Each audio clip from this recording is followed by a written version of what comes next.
আজকের এই ভিডিওটিতে আমরা সহজ একটি মিডল টার্ম সলভ করব। তো দেখো আজকের এই ভিডিওটি। তো দেখো প্রথমে আমাদের ডাকটা কি আছে, 5x² - 10x - 5। তাহলে মিডল টার্মের শর্ত অনুযায়ী প্রথমে আমরা কি করব, এই প্রথম পদ আর এই যে লাস্টের পদটা আছে এটাকে আমরা কি করব, গুণ করব। তাহলে গুণ করলে কত হইতেছে 25x²। তাহলে মাঝখানের পদটাকে আমার এমনভাবে বিশ্লেষণ করতে হবে যেন যোগ কিংবা বিয়োগ আকারে লিখলে এই -10xই হয় এবং গুণ করলে কত হয়, এই 25x² হয়। তাহলে দেখো এটাকে যদি আমরা এইভাবে ভেঙে লিখি, 5x² - 5x তারপরে কি হইতেছে +5।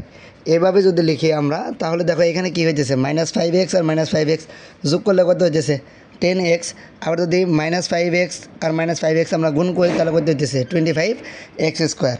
আশা করি এটা তোমরা বুঝতে পারছো। তারপর আমরা কি করতে পারতেছি, দুইটা থেকে আমরা যদি 5x কমন নেই তাহলে থাকতেছে কি x - 1, আর এখানে যদি আমরা 5 কমন নেই থাকতেছে কি x - 1।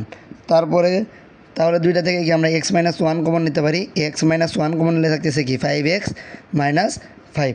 তো আশা করি এই ম্যাথটা তোমরা সহজেই বুঝতে পারছো। এইরকম আরও সহজ প্রত্যেকটা ম্যাথের জন্য আমাদেরকে ফলো করার জন্য অনুরোধ করছি।